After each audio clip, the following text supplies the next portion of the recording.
Good morning, Miss Murray. Good morning. How are you doing? I'm doing good. That's How are you? good. I'm great. So, I just wanted to start off first of all with this data meeting. I want to kind of give you some kudos on this last assessment. Okay. I noticed that 72% of your students on the last assessment, they scored the SE 5.11 DII correctly. And that was verb tenses. And that was awesome. I'm really proud of them. So can you tell me what you did to kind of contribute to that success? Okay, so I was a little bit animated whenever I taught that SC because I was like, so my loves, is this how we sound? Do we say looked or didn't, or just kind of just being all over the place? And I was like, no, Miss Murray, that's not it. It's like, then tell me what it is. And so they were able to articulate that, and we had it on the board. We studied that a few days, and we had an anchor chart up there that I often make them refer to. Awesome. Thank you for that, and I appreciate that because verb tenses sometimes, especially for our children, can be difficult, a little tricky. Yes. And so I really appreciate that, Miss Murray, for you doing that.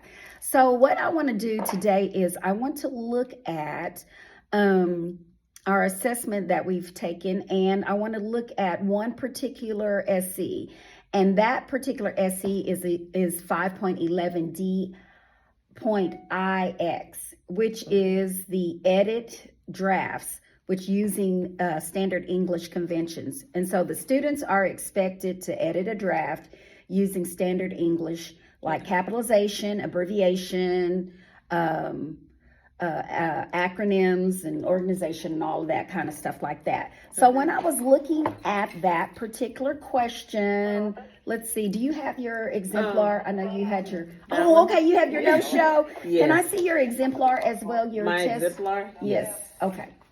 So let's look at this question real quick. Okay. So looking at this, and you're so well prepared. Thank you for that, doing that. So as I was looking at it, and it was simple. It was like, what change should be made in sentence 6? And so when I was looking at this, I noticed that across the board, there wasn't one question that was answered more. It was like pretty even. It was like 23%, 26%, 20, and so basically the kids just chose an answer. What do you think happened with that? What is the misconception do you think your kids might have had? Well, I do know that with capitalization, that is something definitely that we struggle with just because we were just now getting into nouns. After we took this test to understand like common nouns and proper nouns. And I think because we previewed our unit a little bit, and they saw a pyramid, and I think that they think, oh, pyramid, that must be important. Because it's something new to them. It's a pyramid. It's like, what even is a pyramid? Okay. So when they went back to look at their text evidence, they just chose something that was familiar. I think instead so. of And then also looking at then to then thinking, okay, so if it's going from there to this has to be the answer, because why would they put it there? It's kind of sometimes what kids are thinking too. Okay, that's good. What about H is to R?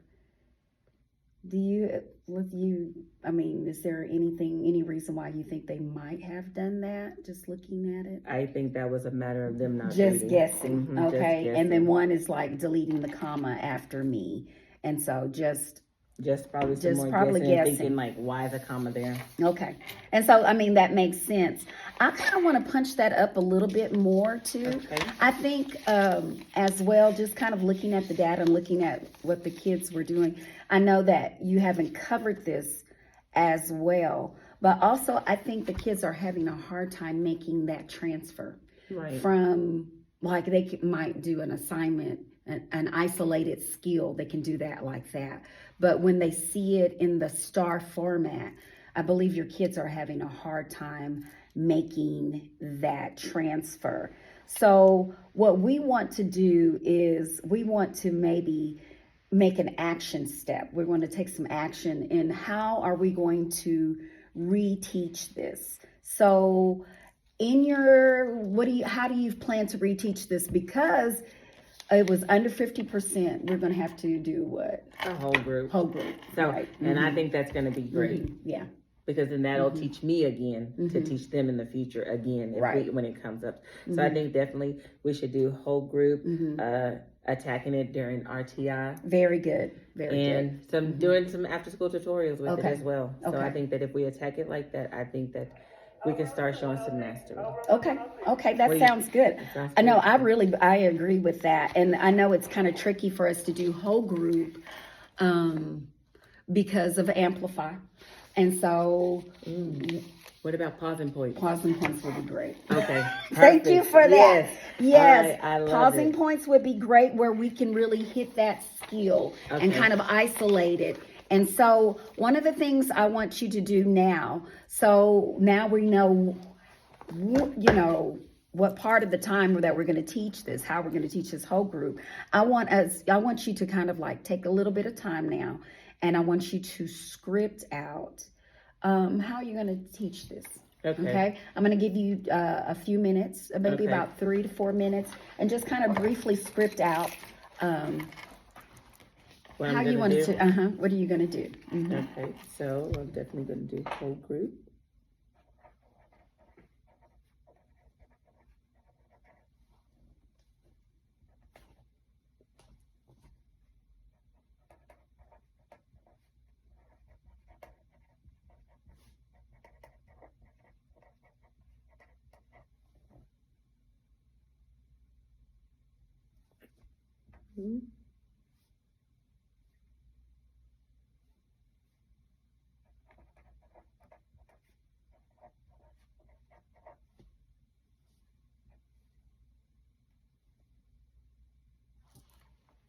So I'm thinking about definitely doing a whole group, more explicit modeling, and more we do. And then when I release them to do a you do, and because I have a co-teacher, Miss Keith, then she'll monitor her group and I'll monitor my group. And then I will get up when I'm letting my group do it themselves, and I'll get up and walk around and see what my other students are doing who are not part of our small groups. That's awesome. That's awesome.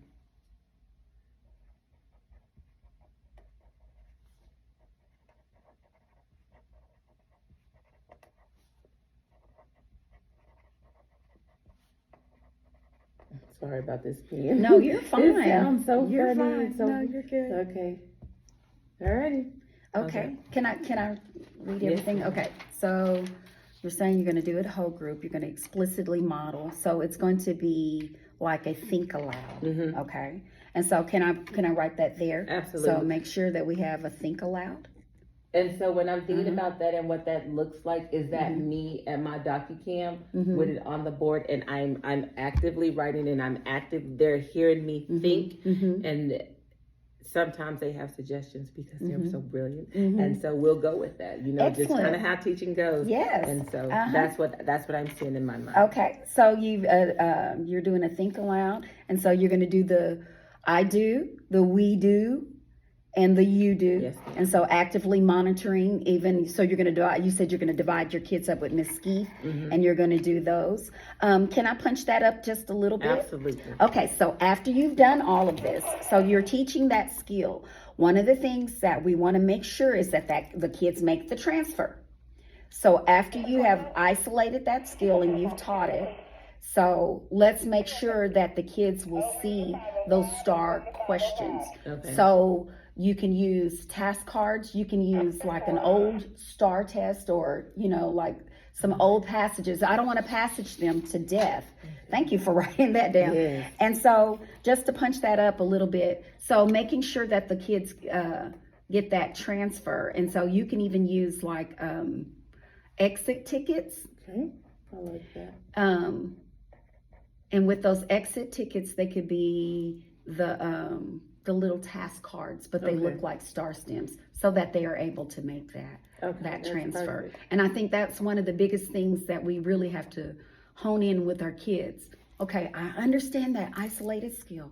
I understand how to capitalize. I understand how to use commas, all of those things like that. So now when I have it in the format of a revise and editing passage, when they tell me what would I change, they will understand. I'm going to go back up here and look. And so like you were saying, they chose pyramid because they saw pyramid because y'all were talking about the pyramid and a pyramid in the passage. So that looked familiar. So they're not going to just look for that, but they're going to actually look for what do I need? How do I edit this? Right. So, okay. I agree. I agree. I really like that idea with the exit tickets and the star stems. Okay. I think that's going to be great. I think it's going to be good too. So now I'm going to follow up with you.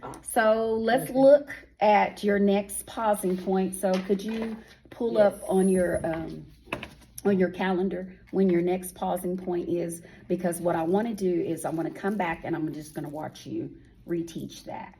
Okay. And And just the go good ahead. thing with Amplified is like they tell us we have 4 pausing points, maybe this unit. And so they'll say, okay, you can use your pausing points at the end of the unit Okay. or in the middle whenever you feel. So can we, I know we've planned Tuesday, and so looking at our plans for projecting into next week, let's find a good day that we can, I probably need to pull up a calendar too. Give me just a second.